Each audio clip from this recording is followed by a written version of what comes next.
Hello అందరికీ నేను మీ Vennela welcome back to our YouTube channel. Today మన రెసిపీ వచ్చేసి కీర్ పాయసం. ఈ కీర్ పాయసం ఎంత బాగుంటుందో తిన్న ప్రతి ఒక్కరికి తెలుసు. టెక్స్చర్తో పాటు టేస్ట్ కూడా చాలా బాగుంటుంది. చాలా సింపుల్గా ప్రిపేర్ చేసేయచ్చు. మరి నోరూరించి ఈ కీర్ పాయసం పర్ఫెక్ట్గా చేసే సింపుల్ మెథడ్ ఏంటో చూద్దాం. ముందుగా కడాయి పెట్టుకొని 1 కప్పు వరకు సేమియాని వేసుకోవాలి. ఈ సేమియాని డ్రై రోస్ట్ చేయాలి. లైట్ బ్రౌన్ కలర్ వచ్చేంత వరకు బాగా కలుపుకోవాలి.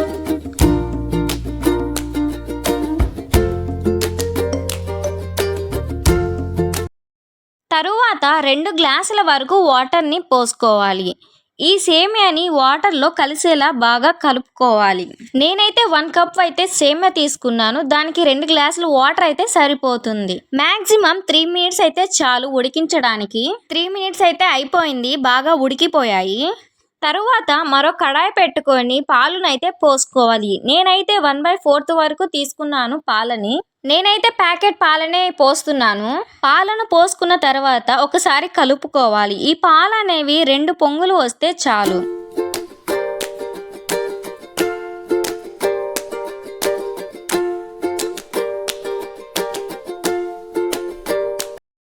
చూడండి, ఇలా 2 పొంగులు వస్తే చాలు పాలనేవి. ఇలా పొంగాక మరోసారి బాగా కలుపుకోవాలి. ఈ పాలనేవి ఉండలు కట్టకుండా ఈ విధంగా కలుపుతూ ఉండాలి. చూడండి, ఈ మాత్రం చాలు చిక్కగా ఉంటే. తరువాత 1 కప్పు వరకు చక్కెరని వేసుకోవాలి.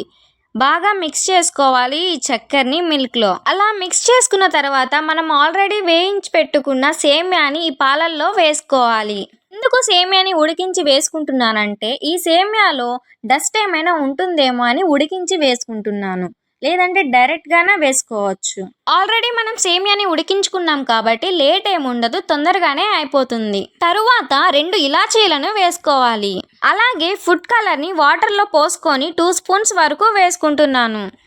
ఇవన్నీ బాగా మిక్స్ చేసుకోవాలి. ఈ కన్సిస్టెన్సీ వస్తే చాలు. మరి అంత చిక్కగా ఉన్న తరువాత సేమియా అనేది చల్లారాక ఉండలు కడుతుంది. అలా కాకుండా చిక్కగా కాకుండా కొంచెం పల్చగా ఉంటే ఈ సేమియా అనేది చాలా టేస్టీగా వస్తుంది.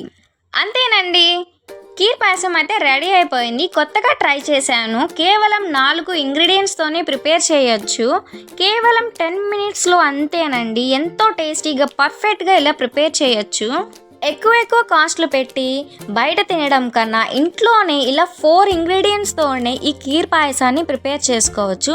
ఎవరైనా గెస్ట్ ఇంటికి వచ్చినప్పుడు ఏం లేనప్పుడు ఇలా చేసి పెట్టండి. స్వీట్గా సూపర్గా తింటారు. ఇప్పుడైతే ఈ కీర్ పాయసాన్ని సర్వ్ చేసేసుకుందాం. టేస్ట్ అయితే సూపర్గా ఉంటుంది. 100% డ్యామ్ షూర్ అయితే చెప్పగలను.